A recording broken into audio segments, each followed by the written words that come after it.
නමෝ තස් භගවතු අරහතු සම්මා සම්බුද්දස්ස නමෝ තස් භගවතු අරහතු සම්මා සම්බුද්දස්ස නමෝ තස් භගවතු අරහතු සම්මා සම්බුද්දස්ස ශ්‍රද්ධා සම්පන්න කාරුණික පින්නතුනි හැම කෙනෙක්ම උතුම් සද්ධර්ම ශ්‍රවණය සඳහා සූදානම් වන මොහොත විවජ්‍යවාද ශාසන සමීක්ෂා ධර්ම මණ්ඩපය ඔස්සේ සමථ විපස්සනා කියන මේ දහම් කරුණු පිළිබඳවයි අපි පැහැදිලි කරගනිමින් පසුවටින්. සමතය සහ විපස්සනාව පිළිබඳව අපි නොඑක ආකාරයන්ගෙන් විභජනය කරගන්නට යෙදුණා. සමත භාවනාවෙහි අරමුණ කුමක්ද? විපස්සනා භාවනාවෙහි අරමුණ කුමක්ද?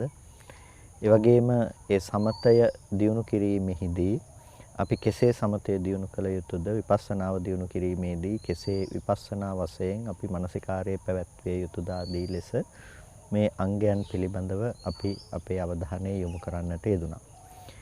එහිදී පාදක කරගන්නට යෙදුනේ යම් කිසි කෙනෙක් මාර්ගඵලාධිගමයක් ලබනවා නම් ඒ මාර්ගඵලාධිගමයන් සාක්ෂාත් කිරීමේදී සමතය විපස්සනාව කියන මේ කරුණු දෙක ඔස්සේ තමයි නිර්වාණය අවබෝධ කරන්නේ. කෙනෙක් සමත පූර්වාංගමව විපස්සනාව වඩා ධර්මය අවබෝධ කරගන්නවා. තව කෙනෙක් විපස්සනා පූර්වාංගම සමතේ වඩා ධර්මය අවබෝධ කරගන්නවා. ඒ වගේම සමත විපස්සනා යුගනද්දව වඩමින් කෙනෙක් විසින් ධර්මය අවබෝධ කරගනු ලබනවා. ඒ වගේම ධම්මෝද්ධච්ච විග්‍රහිත මනස මගින් කෙනෙක් ධර්මය අවබෝධ කරගන්නවා. මේ ක්‍රම හතර පිළිබඳව මූලික වශයෙන් අපි හඳුනා ගන්නට යෙදුනේ. එහිදී පසුගිය දේශනාවන් තුලදී පැහැදිලි කරගන්නට යෙදුන සාකච්ඡාවේදී විපස්සනා පූර්වාංගම සමථය වඩන්නේ කොහොමද කියන කාරණාව පිළිබඳව. එතකොට විපස්සනා පූර්වාංගම සමථය වැඩිීමේදී කොහොමද විපස්සනා වශයෙන් මානසිකාර්යය පවත්වන්නේ කියන දේ පිළිබඳව අපි විවරණය කරගන්නට යෙදුණා. එතකොට අනිච්චානුපස්සනා, දුක්ඛානුපස්සනා, අනාත්තානුපස්සනා ආදී ලෙස අනිත්‍ය වශයෙන් දැකීම, දුක් වශයෙන් දැකීම, අනාත්ම වශයෙන් දැකීම කියන කරුණු තුන. නැතිනම් අපේ මනස මෙහෙවිය යුත්තේ විපස්සනාවකදී අනිත්‍ය, දුක්ඛ, අනාත්ම වශයෙන් කියන මේ කාරණාව අපි එතනදී පැහැදිලි කරගන්නට යෙදුණා. පුන පුනා බැලීම නිසා අනුපස්සනා කියලා කියනවා. අනිත්‍ය වශයෙන් පුන පුනා බැලිය යුතුයි, දුක් වශයෙන් පුන පුනා බැලිය යුතුයි, අනාත්ම වශයෙන් පුන පුනා බැලිය යුතුයි. එතකොට මේ අනිත්‍ය, දුක්ඛ, අනාත්ම වශයෙන් මේ ධර්මයන් පිළිබඳව දක්නා බව අපි උපදවාගත යුතු ආකාරය පිළිබඳවයි අපි මූලික වශයෙන් මෙහිදී හඳුනා ගන්නට යෙදුනේ. පින්තුනි, බුදුරජාණන් වහන්සේ අපිට නොඑක් අවස්ථාවල ලෝකයේ තිබෙන යථා ස්වභාවය පිළිබඳව දේශනා කරන්නට යෙදුනේ. ලෝකයේ පවත්නා යථා ස්වභාවය පිළිබඳව. ලෝකයේ විද්‍යමාන යථාර්ථ ධර්මය අවබෝධ නොකිරීම මත సంతానගත විපරීත සංඥාවන් ඇතිවීමත්, ඒ විපරීත සංඥාවන්ගෙන් ලෝකය පිළිබඳව දැකීමත් වළක්වාලන්නට තමයි බුදුරජාණන් වහන්සේ මාර්ගය ප්‍රතිපදාව දේශනා කොට වදාළේ. ආර්ය අෂ්ටාංගික මාර්ගය අනුගතව යම් කිසි කෙනෙක් සම්මා දිට්ඨිය තමන්ගේ ජීවිතය තුළ ප්‍රගුණ කරනවා නම් ඒ සම්මා දිට්ඨිය ප්‍රගුණ කරනු ලබන කල්හි පුළුවන්කම තිබෙනවා මේ අනිත්‍ය, දුක්ඛ, අනාත්ම ආදී ත්‍රිලක්ෂණ ධර්මයන් ඔස්සේ තමන්ට විපස්සනා මානසිකාර්යය නිවැරදිව පවත්වා ගන්නට. එතකොට මේ විපස්සනා මානසිකාර්යය පවත්වාගෙන යෑමේදී වැදගත්ම කරුණ තමයි අපිට විපස්සනා ඥාන උපදවන්නට පුළුවන්කම තිබෙනවා. ඒ නිසා විපස්සනා ඥාන අපිට වෙනමම කතා කරන්නට පුළුවන්. මොන ආකාරයෙන්ද අපි විපස්සනා ඥානයන් ඉපදවීම සිද්ධ කරන්න කියන දේ පිළිබඳව. නමුත් සමතය සහ විපස්සනාවට අදාළ වන මූලික ලක්ෂණ ටික පිළිබඳව අපි ප්‍රධාන හඳුනා ගැනීමක් පළමුව සිද්ධ කළ යුතුයි. ඉතින් ඒ නිසා සමතය කියන කරුණ ඒකාග්‍රතාවය මූලික කරගෙන කතාබස් කළ යුත්තක්. ඒ වගේම විපස්සනාව කියන එක අනිත්‍ය, දුක්ඛ, අනාත්ම කියන ත්‍රිලක්ෂණාදී ධර්මයන් ලක්ෂණ වශයෙන් දැකීම මත දියුණු කළ යුත්තක් හැටියටයි එහි ප්‍රධාන කරුණු අපි තේරුම් ගත්තේ. දැන් මේ විදිහට මේ කරුණු ටික අපි අවබෝධ කරගෙන ඉදිරියට මාර්ගයේ වඩනකොට අපිට දකින්නට පුළුවන්කම තිබෙනවා අනිත්‍ය දුක්ඛ අනාත්ම කියන ත්‍රිලක්ෂණ ධර්ම ටික ඔස්සේ අපිට පුළුවන්කම තියෙනවා අනිමිත්ත අපනිහිත ශුන්්‍යත කියන චේතෝ විමුක්තියන් උපදවන්නට. චේතෝ විමුක්ති සාධනය කරන්නට චේතෝ විමුක්තියන් උපදවන්නට අපිට පුළුවන්කම තියෙනවා. එතකොට මේ චේතෝ විමුක්තියන් උපදවගත්ත කෙනෙකුට තමයි ඒ පිළිබඳව තිබෙන ප්‍රඥා විමුක්තිය සාක්ෂාත් කරන්නට පුළුවන්කම තියෙන්නේ. චේතෝ විමුක්තිය උපදවගත්ත කෙනෙකුට ප්‍රඥා විමුක්තිය සාධනය කරගන්නට පුළුවන්කම තිබෙනවා. එතකොට අපිට අනිත්‍ය වශයෙන් කෙනෙක් ලෝකයේ දකිනවා නම් අපි පසුගිය සතියේදී කතා කළ ආකාරයට අපි පැහැදිලි කරගත්තා. එයාට පුළුවන්කම තිබෙනවා අනිමිත්ත වශයෙන් චේතෝ විමුක්තියක් උපදවන්නට කියලා. දුක් වශයෙන් කතා කළොත් ප්‍රනිදි වශයෙන් නොගෙන අපනිහිත වශයෙන් චේතෝ විමුක්තියක් උපදව ගන්නට පුළුවන්කම තිබෙනවා. ඒ වගේම අනාත්ම වශයෙන් දැකීමෙන් ශුන්්‍යත වශයෙන් චේතෝ විමුක්තිය උපදවන්නට පුළුවන්කම තිබෙනවා කියලා. දැන් මේ අනිත්‍ය දුක්ඛ අනාත්ම කියන ත්‍රිලක්ෂණ ධර්මයන් අපි තේරුම් ගැනීමේදී මෙහි විවිධ ස්වરૂපයන් අපට දකින්නට පුළුවන්කම තිබෙනවා. අනිත්‍ය පිළිබඳව විග්‍රහ කිරීමේදී අනිත්‍ය පිළිබඳව ධර්මයේ තුල විග්‍රහ වන ආකාරයන් අපට ප්‍රධාන වශයෙන් හඳුනා ගන්නට පුළුවන්කම තියෙනවා. මේක ඊටාම සියුම් කාරණාවක්. ඔබේ අවධානය යොමු විය යුතු ඊටාම සූක්ෂම කාරණාවක් තමයි. දැන් අපි අනිත්‍යයි කියනකොට අපි ගොඩක් වෙලාවට හිතන දේ තමයි භෞතිකව පවත්නා දෙයක ඇතිවීම සහ නැතිවීම කියන දේ. එහෙම නැතිනම් අපි සාමාන්‍ය විදිහට කෙනෙක් හිතනවා මේ ගෙවල් දොරවල් කැඩිලා බිඳලා යන එක, මනුස්ස ජීවිතය නැති වෙලා යන එක, මැරිලා යන එක මේක තමයි අනිත්‍ය කියලා. බැලූ බැල්මට ලෝකෙට පේන අනිත්‍ය ඒක තමයි සන්තති ඝණය තුල පෙනෙන අනිත්‍යතාවයක් තිබෙනවා. ලෝකයා දකින්නේ අන්න ඒ ආකාරයෙන් පවත්නා ඒ අනිත්‍යෙහි ස්වરૂපය. එතකොට අනිත්‍ය පිළිබඳව ඊට වඩා නුවණින් විමසාගෙන යනකොට කෙනෙකුට දකින්නට පුළුවන්කම තියෙනවා නේ. මේ සන්තති ඝණය තුලත් එක්ෂණික වශයෙන් මේ ස්කන්ධ ධර්මය උපදිනවා. ස්කන්ධ ධර්මය තමයි අනිත්‍ය ස්වභාවයටපත් වෙන්නේ. ස්කන්ධ ධර්මය තමයි නැතු යන්නේ. එතකොට හේතු ටික ඇතිකල්හි ස්කන්ධ ටික ඉපදිලා හේතු නැති වෙනකොට ස්කන්ධ ධර්මතා ටික නැතු යනවා. හේතු ඇතිකල්හි ස්කන්ධ ටික ඇති වෙලා හේතු නැති වෙනකොට ස්කන්ධ ධර්මතා ටික නැතු යනවා. මෙන්න මේ ස්වභාවය තමයි අනිත්‍ය. උදේවැය අර්ථයෙන් අනිත්‍ය කියලා උදේවැය අර්ථයෙන් අනිත්‍ය කියලා දකින්නට පුළුවන්කම තියෙනවා. දැන් මේ අනිත්‍ය වැරදි කියන්නට පුළුවන් කමක් නැහැ. මොකද මේ හට ගැනීම සහ වැයවීම කියන වර්තමාන ප්‍රත්‍ය නිසා හටගෙන වර්තමාන ප්‍රත්‍ය නිරෝධයෙන් නිරෝධයටපත් වෙනවා කියන එක ඒක සිද්ධ වෙන දෙයක්.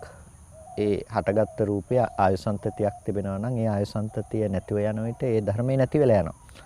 ඒක තමයි ඒකේ අනිත්‍යතාවය. ඒක හේතු නිසා උපන් දෙයක් හේතු නැති වෙනකොට නැතුව යනවා. එතකොට මෙන්න මේ ආකාරයටත් අනිත්‍ය අපිට දකින්නට පුළුවන්කම තියෙනවා. ඒ වගේම අනිත්‍ය පිළිබඳව විග්‍රහ කර ගැනීමේදී තිබෙනවා තවත් ආකාරයක්. අපි මේ කරුණු දෙක අතර තියෙන සූක්ෂම ලක්ෂණය පිළිබඳව බොහෝ විට කතා කරනවා අඩුයි. කියන්නේ අප දකිනවා අපි අර ලෝකයේ ගේ කැඩිලා බිඳිලා යනවා කියන තැනක අපි මැරිලා යනවා කියන තැනක තියෙන අනිත්‍යතාවයයි ස්කන්ධ ධර්මතා ටිකක් හේතු නිසා හටගෙන හේතු නැති වෙනකොට නැති වෙනවා කියන තැනයි අපි දකිනවා මේ දෙක අතර වෙනසක් තියෙනවා කියලා.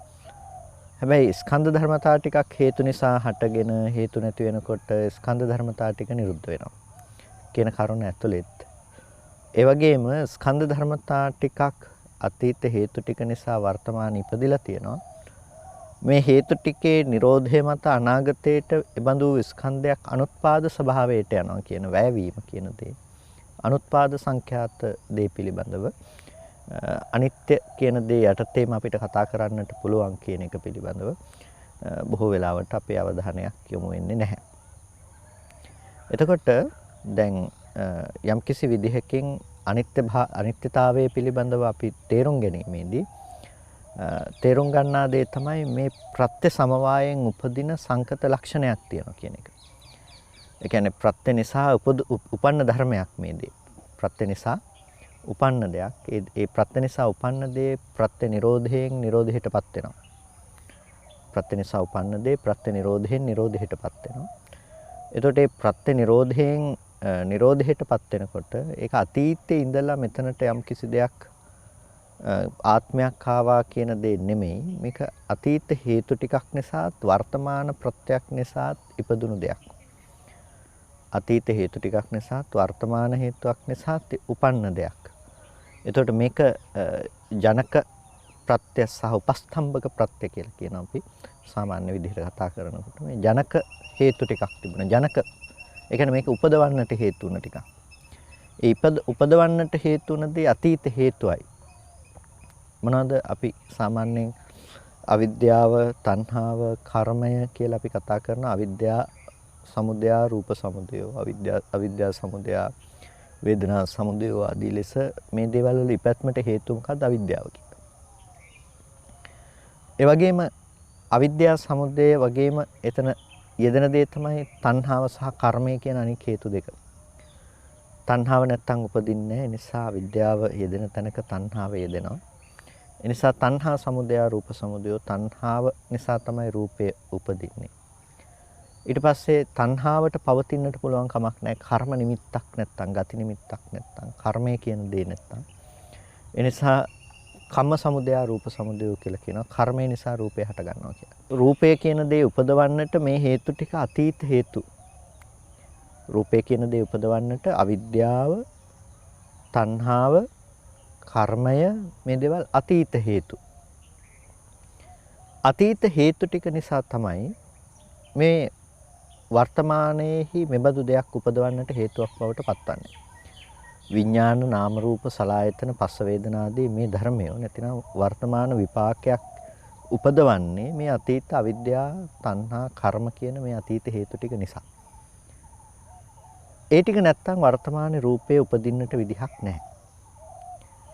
වර්තමානයේ මෙබඳු රූපයක පැවැත්මක් කියන දේ දකින්නට, පෙන්වන්නට පුළුවන් කමක් නැත්තේ නැහැ.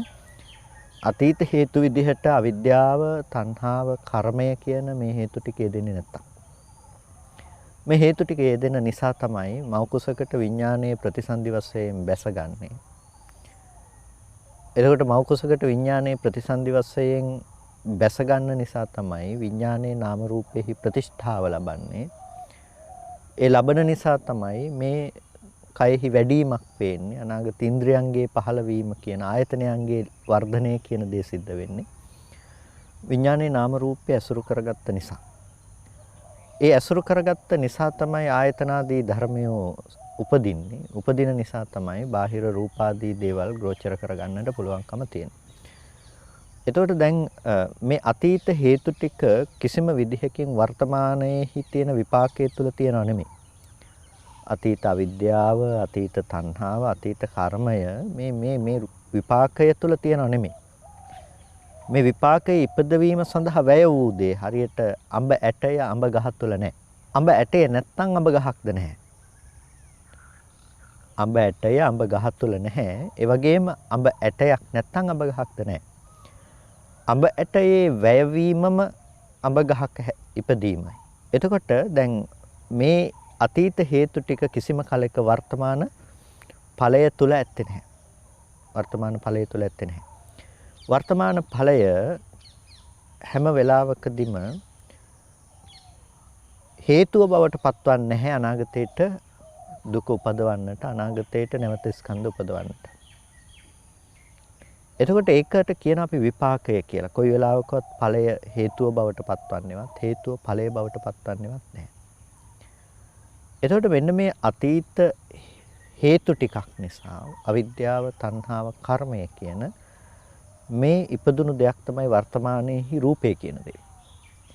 එතකොට මේ ටිකට විතරක් පුළුවන්ද, අතීත ටිකට විතරක් පුළුවන් වෙයිද වර්තමානයේ තුල ඉබඳු රූපයක් උපදවන්නට බෑ. වර්තමානයේහි උපස්තම්භක දෙයක් තියෙන්නට ඕනේ. වර්තමානයේහි ඒකට සුදුසු දෙයක් තියෙන්නට ඕනේ. අන්න ඒකට තමයි ආහාර කියලා කිව්වේ.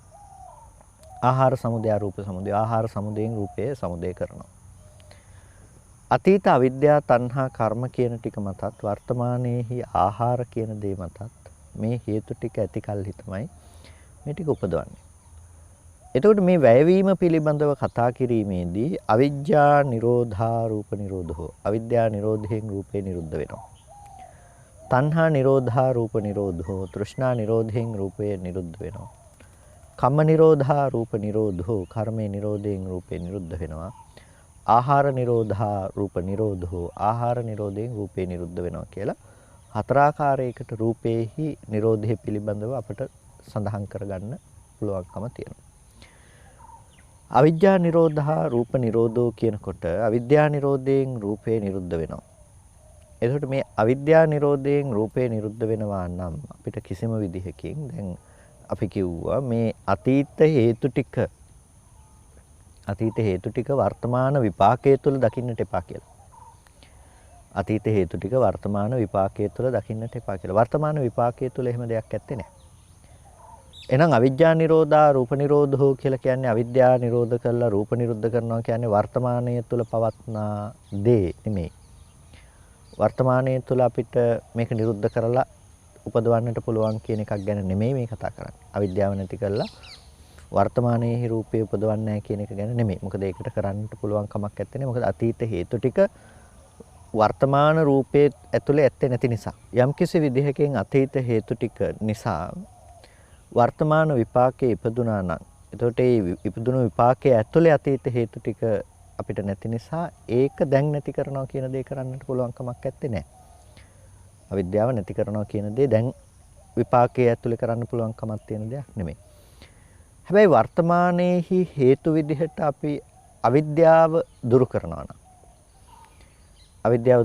නම් අපි අනාගතයට මෙබඳු රූපයක් උපදවන එක සිද්ධ කරන්නේ අනාගතයට මෙබඳු රූපයක් උපදවන එක සිද්ධ කරන්නේ නැහැ. අතීතයේ තියෙන හේතු ටික අපි දුරු කරනවා නම් අනාගතයට මේ වගේ දෙයක් ඉපදෙන්නේ නැහැ කියන එක එදා තිබුණා නම් අද මේ විපාකේ නැහැ. එන අතීතයේ අවිද්‍යාව දුරු කරලා තිබුණා නම් අපි මොකක් අරමුණු කරගෙනද යන්නේ? කර්ම නිමිති අපිට නැහැ නේ එහෙනම්. ගති නිමිති උපදින්න හේතු නැහැනේ. ඒ නිසා ප්‍රතිසන්දි වශයෙන් බැස ගැනීමක් නැහැ. එහෙනම් මේ රූපේහි පැවැත්මක්, පැමිණීමක්, වැඩිවීමක් අද දකින්නට පනවන්නට පුළුවන් කමක් නැත්තේ. නෑ. අතීතය තුල තිබුණු හේතු ටික නිසා වර්තමානයේ උපස්තම්භක වන දේත් අරගෙන තමයි මේ විදිහේ රූපයක් සකස් කරන්නට හේතුනේ. එතකොට වර්තමානයේ තුල පවත්නා මේ විපාක ධර්මතා ටික පිළිබඳව ඇත්ත නොදන්නා යම් අවිද්‍යාවක් තියෙනවා නම් අන්නේ අවිද්‍යාවෙහි නිර්වශේෂ නිරෝධයටපත් කිරීමෙන් අනාගතයට මෙබඳු රූපය නොහට ගන්නා බවට පත් කරන්නට පුළුවන්. එනිසා දැන් මේ දක්නා බවත් වැය දක්නා බවයි. මේ දක්නා බවත් වැය දක්නා බවයි. එතකොට දැන් මේක ටිකක් අර සියුම් කාරණාවක්. ඒ තමයි වර්තමානයේ අපි දන්නවා ඇහැ හටගෙන නැති වෙලා යනවා. චක්කුන් අනිච්චං. ඇහැ අනිත්‍යයි, රූපය අනිත්‍යයි, චක්කු විඥානය අනිත්‍යයි කියලා අපි මේ වර්තමානයේහි මේ විපාක ධර්මතා ටිකේ හට ගැනීම සහ වැයවීම අපි දකිනවා. ඇහැ රූප චක්කු විඥාන ආදී මේ ධර්මයන්ගේ හට ගැනීම සහ වැයවීම අපි දකිනවා. මේ වර්තමානයේ සිද්ධ වෙන හට ගැනීම වැයවීම විදිහට අපි කියන අනිත්‍යයි කියලා. ඒ වගේම අනිත්‍ය කියන මේ වචනය ඇතුලේ අනිත්‍ය කියන સંદર્ભය ඇතුලේ අපට විග්‍රහ කරගන්නට පුළුවන්කම තියෙන දෙයක් තමයි මේ දේ හටගත්තෙත් අතීත කර්මයක විපාකයක් හැටියට. තණ්හාවක අවිද්‍යාවක විපාකයක් හැටියට මේක හටගත්තේ. මේක ඇතුලේ අතීත හේතු ටික නැහැ. එතකොට මේ හුදු ධර්මතා ටිකක හට ගැනීමක් සිද්ධ වුණේ. සුද්ධ වූ ධර්ම සම්තතියක හට ගැනීමක් තමයි මේ සිද්ධ වුණේ.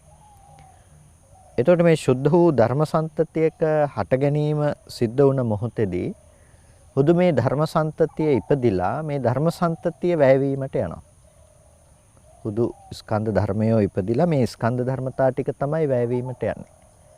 එතකොට මේක අනාගතයට නැවත උපදින්නේ නැහැ කියලා කියන්නේ වර්තමානයේහි මේකේ යථාර්ථය තේරුම් ගත්තොත් ඒ කියන්නේ වර්තමාන අවිද්‍යාව නිරුද්ධ කළොත්. එතකොට දැන් පැහැදිලි මේ කියන්නේ ක්ෂණික නැතිවීමක් ගැන නෙමෙයි. මෙතනදී කියන්නේ මේ ධර්මතා ටිකක් පහළ වීමකුයි සිද්ධ වුනේ. ඒ ධර්මතා ටික මේ විදිහට පහළ වුණාට මේ ධර්මතා ටික අනාගතයට ගිහිල්ලා තව තැනක උපදිනව නෙමෙයි. වර්තමාන හේතු ටික නැති කළොත් අනාගතයට ඒක නූපදින ස්වභාවයටපත් වෙනවා. ඒ තුලින් එක පැත්තකින් අනාත්මය සාක්ෂාත් කරනකොට දුක්ඛ ලක්ෂණය පෙන්වා දෙනකොට එතන අනිත්‍ය ලක්ෂණය වෙනස් ස්වરૂපයකින් පෙන්වා දීමක් තියෙනවා. ඒ කියන්නේ මේ මොහොතේ හටගත්ත දේ මේ මොහොතේ නැති වෙලා යනවා කියන එකම නෙමෙයි. මේ වර්තමාන විපාකය කියන දේ අනාගතයට උපදින්නේ නැහැ. අනාගතයට භවයක ප්‍රතිසන්දි වශයෙන් පැමිණීමක් සිද්ධ වෙන්නේ ඒ වර්තමානයේක උපදවන්නට තියෙන අවිද්‍යාව, තණ්හාව, කර්මය වගේ හේතු ටික නැති කළ නිසා. එතකොට වර්තමානයේ තියෙන Nirodhe මොකද්ද? වර්තමානයේ ඉපදෙනව නැති වෙනව කියලා කියන්නේ. වර්තමානයේ හටගත්ත දේවල් හටගෙන නිරුද්ධ වෙලා යනවා කියන්නට හේතුව මොකද්ද? වෙනතුනි වර්තමානයේ හටගත්ත දේවල් ඉතුරු නැතුව නිරුද්ධ වෙලා යනවා කියන්නට තියෙන හේතුව තමයි ආහාරයෙන් උපන් මේ රූපය, කනබන ආහාරයේ ප්‍රත්‍ය කරගෙන උපන් රූපය, ආහාර සමුදයෙන් සමුදේ වුණ රූපය මේ වර්තමානයේ සිද්ධ වෙන නිරෝධය. ඒ බඳු රූපේට යම් ආයසන්තතියක් තියෙනවා. ඒ ආයසන්තතිය බිඳීමෙන් ඒ රූපේ නිරෝධයටපත් වෙනවා. එතකොට ඒ නිරෝධය පින්නතුනේ මේ මොහොතේ සිද්ධ වෙන නිරෝධයක්. මොකද ආහාරය පෙන්වන්නේ උපස්තම්භක විදිහට මේ වර්තමාන ප්‍රත්‍යක් විදිහට. එතකොට මේ ආහාරජ රූපයේ නිරෝධය සිද්ධ වෙනවා මේ මොහොතේදී. ආහාර නිරෝධා රූප නිරෝධෝ කියලා කියනකොට ආහාරයේ නිරෝධයෙන් රූපේ නිරුද්ධ කරන්නට පුළුවන්කම තියෙනවා. ආහාරය නැති වෙනකොට රූපේ නිරුද්ධ වෙලා යනවා. ඒ කියන්නේ මේ වර්තමාන උපස්තම්භක ප්‍රත්‍ය බිඳ වැටීම තුළ වර්තමානයේහිම එහි පැවැත්මක් विद्यमान වෙන්නේ නැහැ. ඒ නිසා ඒකට කියනවා චක්කුන් අනිච්චං කියලා. ඒකට අතීත හේතු ටික නැති කිරීම මත අනාගතයකට දෙයක් නූපදීම කියන නූපදවන ස්වභාවය අනුත්පාදය කියලා කියනවා. අනේ අනුත්පාද ලක්ෂණය තේරුම් ගැනීමත් වර්තමානයේහි හටගත් දේ වර්තමානයේහි සිදුවන වැයවීම පිළිබඳව තේරුම් ගැනීමත් හුදු මේ අනිත්‍ය ඥාණයට ගොඩනගන්නට පුළුවන්කම තියෙනවා. එතකොට ඒ බඳු ආකාරයට අනිත්‍ය පිළිබඳව දක්නා බව නිසා තමයි වර්තමානයේහි තිබෙන නිමිති වශයෙන් ගන්නා දේවල් වල පැනවීමක් සිද්ධ කරන්නට බැරි. එයා දකින්න ක්ෂණික වස්තමෙන් මේ මොහොතේ හටගත්ත ඇහැ රූප චක්කු විඥාන ආදී මේ ධර්මයන්ගේ උත්පාදය භංගය දකින්න. ඉපදීම සහ භංගය දකින්න. සිටියහුගේ වෙනස් බවක් දකින්න. එතකොට මෙන්න මේ ආකාරයට වර්තමානයේහි ආහාරය නිසා උපන්නා වූ රූපය නැතිවීම කියන දේ දකින්න වගේම අනාගතයට යන්නට හේතු වන උපදවන්නට හේතු වන ප්‍රත්‍ය ටිකේ නිරෝධයෙන් අනාගතයට සිද්ධ වෙන අනුත්පාදය කියන දේ දකින්න. එනිසා වැය කියන දේ පිළිබඳව අපිට කතා කරනකොට මේ විදිහට අස්තංගමේ කතා කරන්නට පුළුවන්කම තියෙනවා. රූපේ වැයවීම, රූපේ අස්තේට යෑම, රූපේහි නිරෝධය කියන දේ පිළිබඳව තේරුම් ගැනීමෙන්. ඊට පස්සේ වේදනාව පිළිබඳව ගත්තත් ඒ විදිහටම තමයි. වේදනාව කියන එක අවිද්‍යාව, තණ්හාව, කර්මය කියන අතීත හේතු ටිකත් ස්පර්ශය නැමැති වර්තමාන හේතුවත් ඇති කල්හි උපදින දෙයක් තමයි වේදනාව කියලා කියන්නේ. ඒ වේදනාව අතීත හේතු ටික නිසා ඉපදුණා කියලා කියන්නේ ඒ වේදනාව උපදින්නට පරිසරය නිර්මාණය කළේ අවිද්‍යා කර්ම තණ්හා කියන ටික. අවිද්‍යා කර්ම තණ්හා කියන ටික නිසා තමයි විඥාණය මේ නාම රූපයට බැසගත්තේ. ඒ බැසගත්ත හේතු ඇතිතාක් එහි ආයසන්තති ඇතිතාක් එක පවතිනවා. අඹ බීජය තුල තිබුණු යම් බීජමය ගුණයක් නිසා මේ ගහ ඉපදුනා. අඹ ගහේ තිබෙන ඒ බීජමය ගුණය යම් තාක් කාලයක් යාට පවත්වන්නට පුළුවන්කම තියනවාද වර්තමාන ප්‍රත්‍ය ටික උපයෝගී කරගෙන ඒ අඹ ගහ ඒ අවුරුදු 5ද 10ද 100ද 200ද ඒ කාලේ පැවතිලා නැති වෙලා යනවා. එතකොට එහි ශක්තිය අවසන් වෙනකොට ඒක බිඳ වැටෙනවා. නැතිනම් ඒක කැඩිලා යනවා. එතකොට මෙන්න මේ විදිහට අතීත හේතු ටික නිසා තමයි ප්‍රතිසන්දි වශයෙන් මව කුසකට විඥානය බැසගත්තේ. බැසගත්තට පස්සේ විඥානයේ නාම රූපය ඇසුරු කරමින් නැවත නැවත ඒ රූප සකස් කරමින් මේ රූපය ඇසුරු කරගෙන පවතිනවා. එතකොට මේ රූපේහි වැඩිවීමක් ඒ නිසා පේනවා. එතකොට යම් තැනක ඒ ආපු කර්මයේහි ආයුෂය ඒ දේවල් නැති වෙලා යනකොට එදාට විඥානයේ අපගත වෙනවා. විඥානයේ මේක ඇසුරු කරගෙන පවතින්නට නොහැකි බවට පත් වෙනවා. එතකොට අපි කියනවා මරණයටපත් වුණා කියලා. එතකොට මේ ඉපදුනා කියන තැන ඉඳලා මරණයටපත් වෙනවා කියන තැන දක්වාම යම් කිසි සිතක් උපදිනවා නම් ඒ සිතෙහි වේදනාවක් උපදිනවා නම් ඒ උපදින වේදනාවට ප්‍රත්‍ය කුමක්ද? ඒ වේදනාව උපදවන්නට හේතු ටික මොකක්ද? මව කුසකට විඥානයේ ප්‍රතිසන්දි වශයෙන් බැස ගැනීම.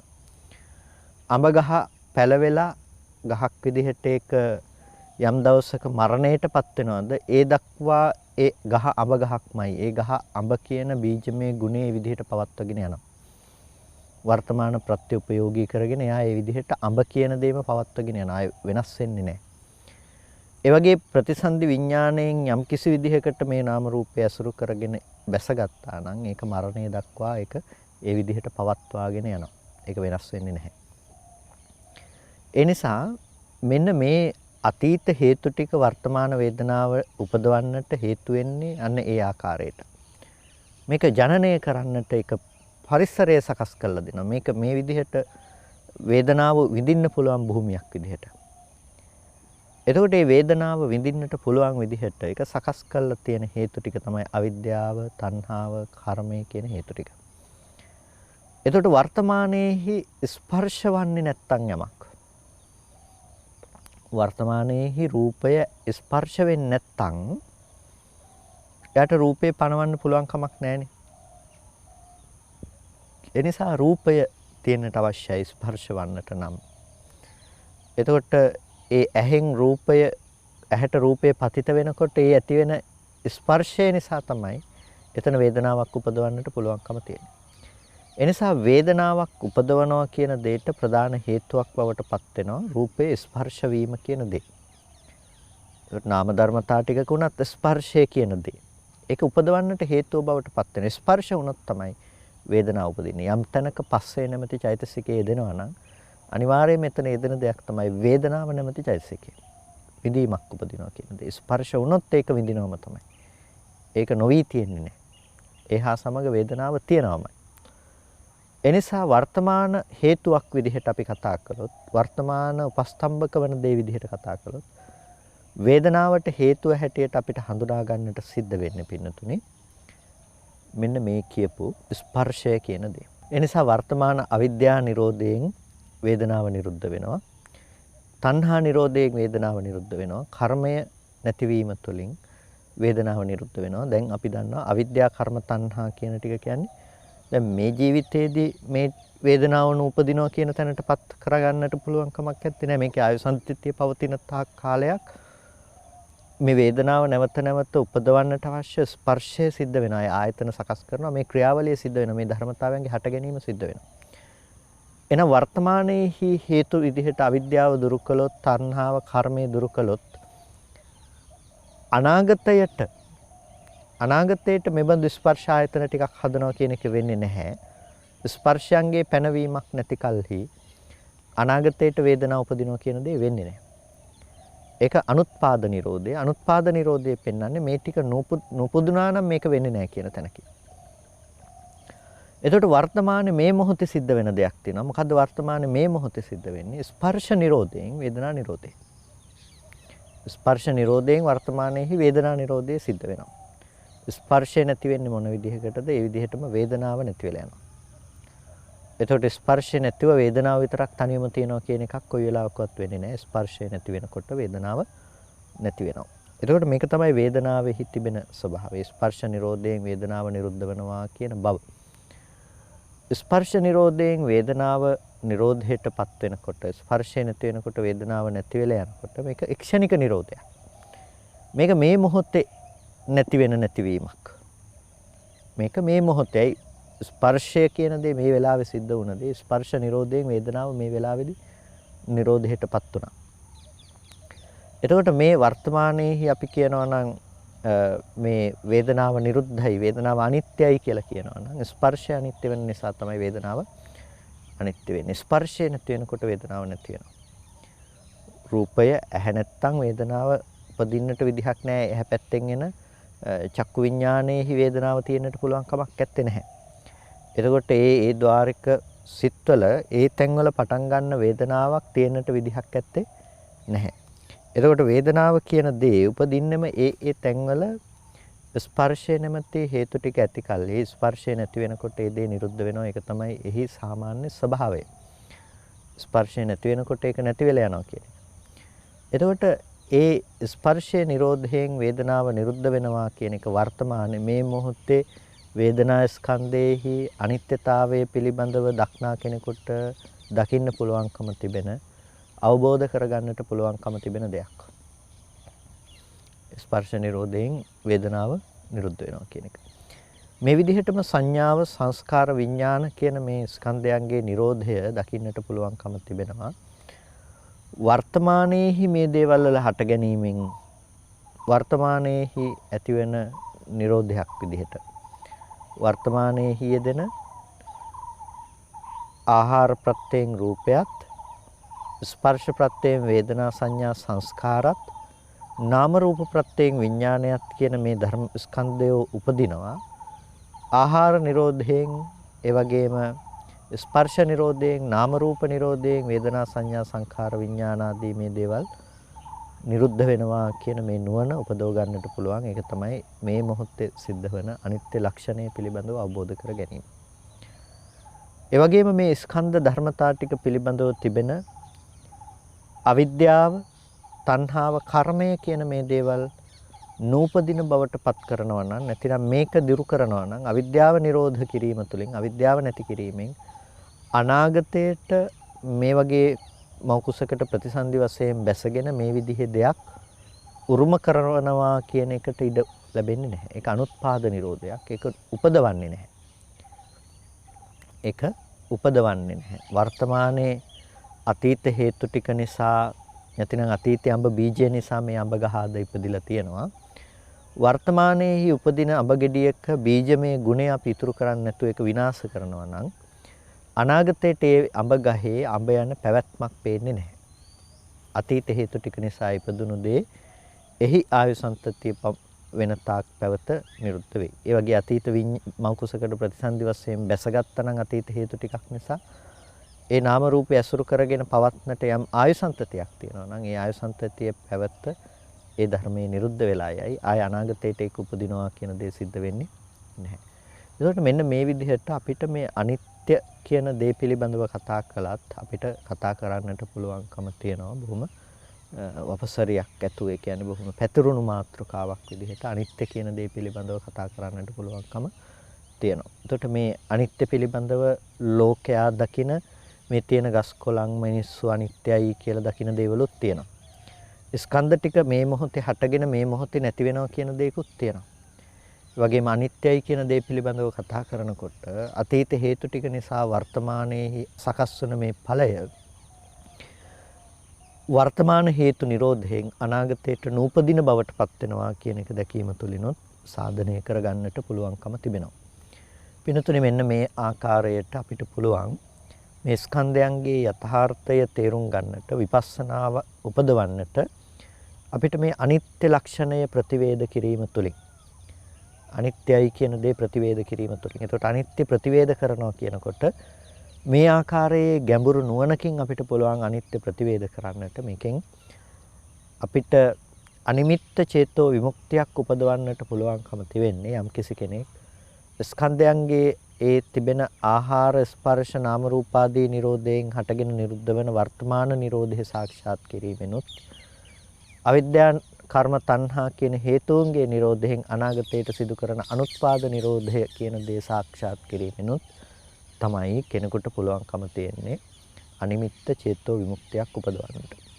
ඉතින් ප්‍රධාන වශයෙන් මෙතනදී අදහස් කළේ අනිත්‍ය කියන දෙහි පවත්නා ස්වභාවය පිළිබඳව ඔබට යම් අවබෝධයක් ඇති කරලීම. ඒ වගේම දුකයි කියනකොටත් අපි දුක හඳුනාගන්නෙත් ඒ විදිහටම තමයි. ඒ තමයි දුක් වේදනාව. මේක සමහර වෙලාවට කෙනෙක් විස්තර කරන්නට ගන්නවා මේ අනිත්‍ය නිසා දුක එනවා කියලා. අනිත්‍ය නිසා දුක එනවා. මේ අනිත්‍ය නිසා දුක එනවා කියන එකයි අනිත්‍ය ධර්මයේම දුකයි කියන එකයි දෙකක්. ඒතකොට දැන් යම් කිසි විදිහකින් අනිත්‍ය නිසා දුක එනවා කියලා අපි කියනවා නම් ඒ අනිත්‍ය නිසා එනවා කියන එක වෙනම දෙයක්. ඒ වගේම අනිත්‍ය ධර්මයේම දුකයි කියනවා නම් අනිත්‍ය ධර්මයේම දුකයි කියන එක වෙන දෙයක්. මේක බොහොම සියුම් කාරණා දෙකක් හැටියට අපි තේරුම් ගන්නට ඕන. සමහර වෙලාවට අපි දකිනවා මේක පැහැදිලි කරන්නේ අනිත්‍ය නිසා දුක එනවා කියලා. මේ දේවල් නැති වෙනකොට ඒ නිසා දුක එනවා.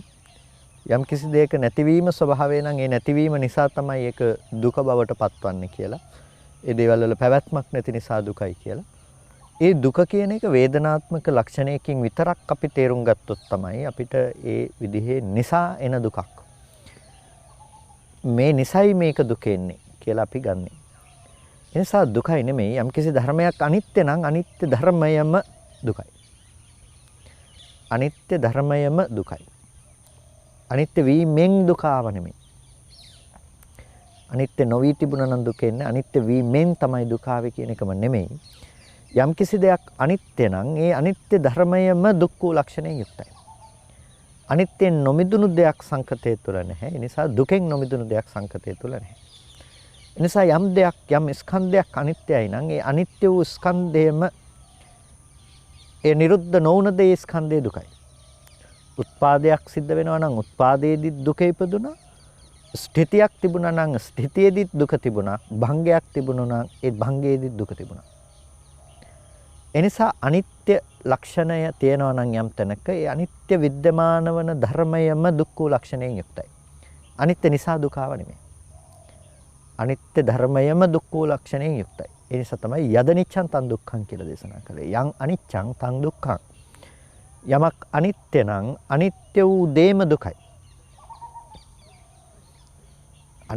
අනිත්‍ය නිසා දුකයි නෙමෙයි. යං අනිච්ඡං තං දුක්ඛං යමක් අනිත්‍ය නම් ඒ ධර්මයේම දුකයි.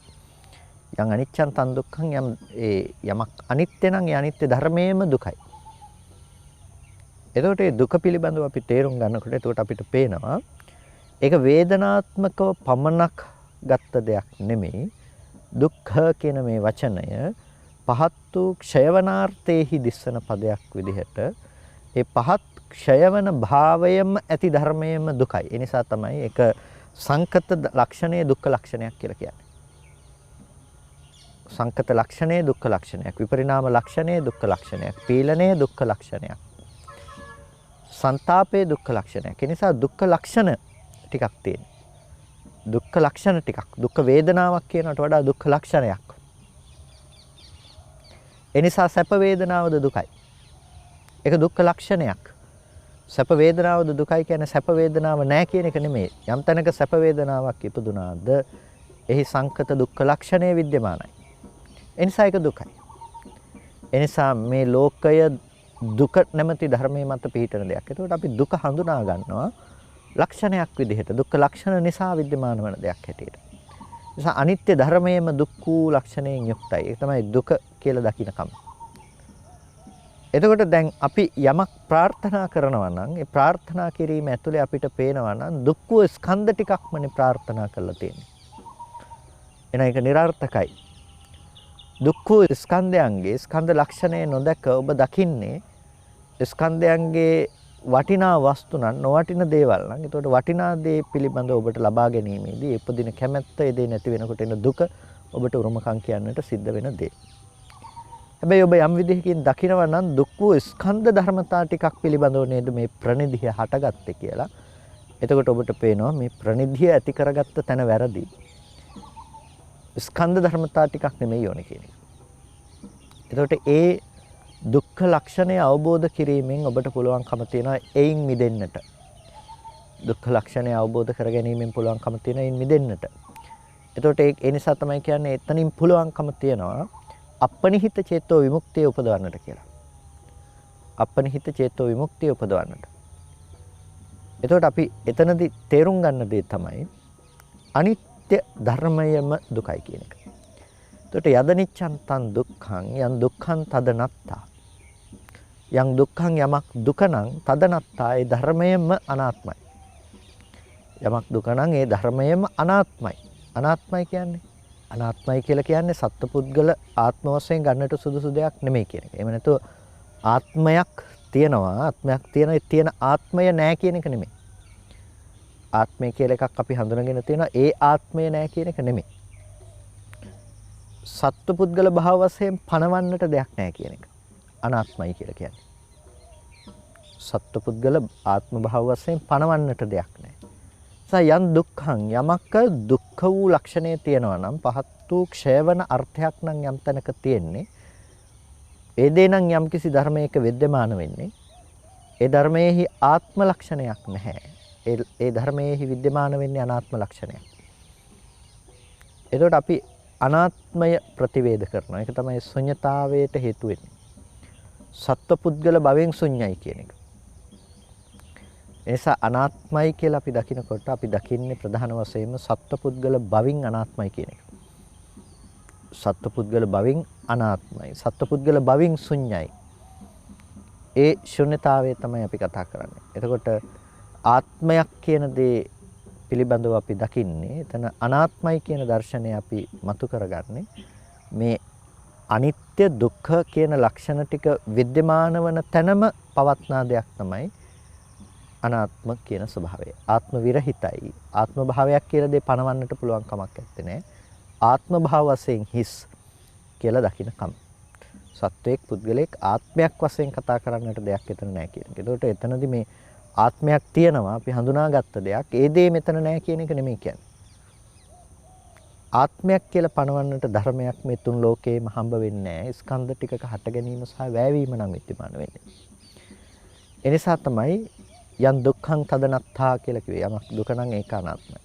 මේ ත්‍රිලක්ෂණ ධර්මයේ මේ එකම වස්තුවේහි विद्यमान වන ගුණ ලක්ෂණ නැතිනම් එකම වස්තුවේහි යථාර්ථය අනිත්‍ය වශයෙන් ප්‍රතිවේද කළද දුක් වශයෙන් ප්‍රතිවේද කළද අනාත්ම වශයෙන් ප්‍රතිවේද කළද මේ ප්‍රතිවේද කිරීම පිනතුනි පවතින්නේම අනිත්‍ය දුක්ඛ අනාත්ම කියන මේ ප්‍රතිවේද කිරීම පවතින්නේම මේ ස්කන්ධ ධර්මතා ටිකෙහි යථාර්ථය තේරුම් ගැනීම විදිහට.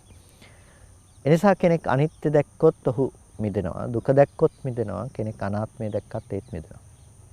එනිසා මේ ත්‍රිලක්ෂණ ධර්මයන්ගෙන් එක් වූ ධර්මය අවබෝධ කරගත්තද දුක කෙලවර කොට දුකෙන් මිදෙන්නට පුළුවන්කම තියෙනවා. ඒ සඳහා තමයි අපි උත්සාහවත් විය යුත්තේ. ඒ සඳහා තමයි අපි අප්‍රමාදීව ධර්මයේහි හැසිරිය යුතු බවට පත්වන්නේ. කොහොමද අපි දුක නැති කරන්නේ? කොහොමද අපි දුකෙන් එතරට යන්නේ කියන දේ පිළිබඳව තමයි ඔබ නැවත නැවතත් උත්සාහවත් විය යුත්තේ. එතකොට ඔබට පුළුවන්කම තියෙනවා මේ දුක කෙලවර කරලා මේ දුකෙන් අත මිදෙන්නට පුළුවන්කම තිබෙනවා. එතකොට අද දවසේදී අපි ධර්මය අවබෝධ කරනවා කියලා අපිට කරන්නට තියෙන්නේ මොකද්ද? අනිත්‍ය දුක්ඛ අනාත්ම කියන ත්‍රිලක්ෂණ ධර්මයේ ප්‍රතිවේධ කිරීම.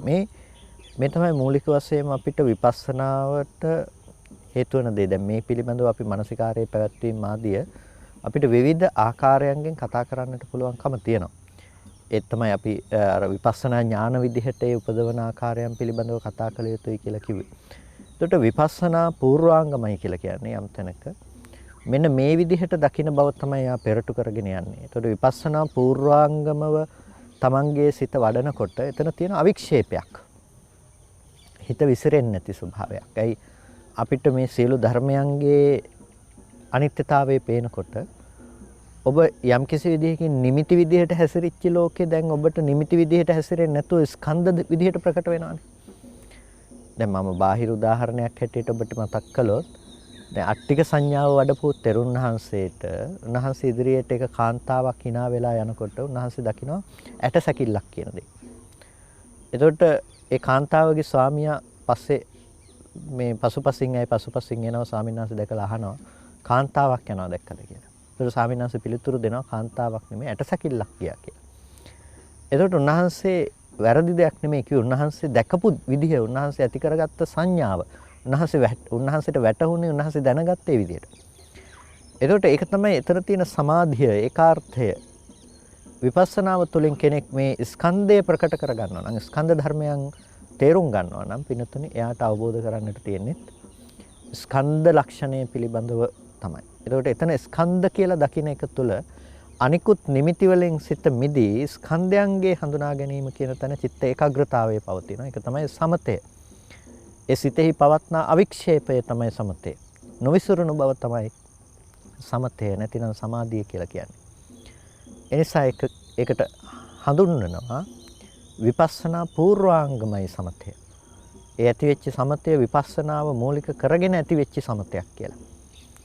එතකොට ඒක විපස්සනා පූර්වාංගමම ඇති කරගත්තාම එයා විපස්සනාව මුල් කරගෙන ගිහිල්ලා දුක කෙලවර කරනවා කියලා අපිට දකින්නට පුළුවන්කම තියෙනවා. ඉතින් මේ විදිහට අපිට හඳුනා ගන්නට පුළුවන් සමත පූර්වාංගමවත් පුළුවන් නිවන අවබෝධ කරගන්නට.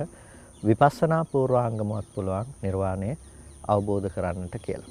එතකොට ඔබ අප්‍රමාදී විය යුතුයි. කෙසේ හෝ නිර්වාණ ධර්මය ඔබ තුල සාක්ෂාත් කරගන්නවා කියන ඒ උත්තරීතර කල්යාණ මිත්‍ර චේතනාව ඔබ තුල උපදවා ගන්නට අවශ්‍යයි. කල්පනා කරගන්න අද විභජ්‍යවාද ශාසන සමීක්ෂාව සමග ඔබ හැමදෙනාම එකතු වුණේ මේ විදිහට ධර්ම සාකච්ඡා කිරීම තුළ සිද්ධ කරගත්ත සියලු කුසල ධර්මයන් අපි අනුමෝදන් කළ යුතු අයට අනුමෝදන් කරමු. පළමුවෙන් සියලු දෙවියන් මේ පින් සතුටින් සාදුනාදයෙන් අනුමෝදන් වනු ලබත්වා දෙවියන්ට මේ පින් උතුම් නිවනින් සැනසීම පිණිසම හේතු උපනිශ්‍රේම වේවා කියලා සාදු කියලා දෙවියන්ටත් පින් අනුමෝදන් කරන්න. ඒ වගේම අද ධර්මදේශනාවේ දායකත්වයෙන් කටයුතු කරනවා කැනඩාවේ පදිංචි නිමල් ලියනගේ මහත්මයා සහ විනීතා ලියනගේ මහත්මිය සහ දේනියන්ති දෙනා විසින් ඒ පින්වත් පිරිස බලාපොරොත්තු වෙනවා පුණ්‍ය අනුමෝදනා කරන්නට මේ පරිලෝකීය ඥාතීන්ට නිමල් ලියනගේ මහත්මයාගේ දෙමව්පියන් සහ සහෝදරයාටත් ඒ වගේම විනීතා ලියනගේ මහත්මියගේ පියාණන් හා දෙපාර්ශවයේම මියගිය සියලුම ඥාතීන්ට පුණ්‍ය අනුමෝදනා කරන්නට බලාපොරොත්තු වෙනවා. ඒ නම් සඳහන් කරන්නට යෙදුන ඥාතිවරුන් ඇතුළු මේ පින්නතුන් නමින් යම් කිසි ඥාතිවරයෙක් මේ පරලෝක ගිහිලා පින් බලාපොරොත්තු වෙනවා නම් ඒ සියලු ඥාතීන් සතුටින් සාදුනාදයෙන් මේ පින් අනුමෝදන් වනු ලබත්වා ඒ ඥාතීන්ට උතුම් නිවනින් සැනසෙන්නටම මේ කුසලයේ හේතුපනිශ්‍රේම වේවා කියලා සාදු කියලා පින් අනුමෝදන් කරනවා. ඒ වගේම ධර්මදේශනාවේ දායකත්වයෙන් කටයුතු කරන නිමල් ලියනගේ මහත්මයාටත් විනීතා ලියනගේ මහත්මියටත් ඒ වගේම ඒ නිමල් ලියනගේ මහත්මයාගේ ජන්මදිනය අද දවසේදී සිහිපත් කරනවා. ඒ වගේම 2022 වර්ෂයේ දිනයන්ති දිනාගේ සහ සුජීවත්ව සිටින විනීතා මහත්මියගේ මව ඇතුළු සියලුම දෙනාට නිදුක් නිරෝගී සුබ නව වසරක් ගත කරන්නට ප්‍රාර්ථනා කරනවා. කල්පනා කරන්න සිද්ධ කරගත්ත සියලු කුසල ධර්මයන් ඒ දායකත්වයෙන් කටයුතු කරන නිමල් ලියනගේ මහත්මයාටත් විනීතා ලියනගේ මහත්මියටත් ඒ වගේම දියණියන්ති දෙනාට ඒ අනිකුත් ඥාතීන් සියලුම දෙනා සිහිපත් කරගන්නේ සියලුම දෙනාටත් ඔබ සියලුම දෙනාටත් නිදුක් නිරෝගී සුවපත් බව චිරජීවනයේ සඳහාම අමා මහ නිවනින් සැනසීම සඳහාම හේතුපනිශ්‍රේම වේවා කියලා සාදු කියලා පින් අනුමෝදන් වන්න හැම දිනාටම දරුවන්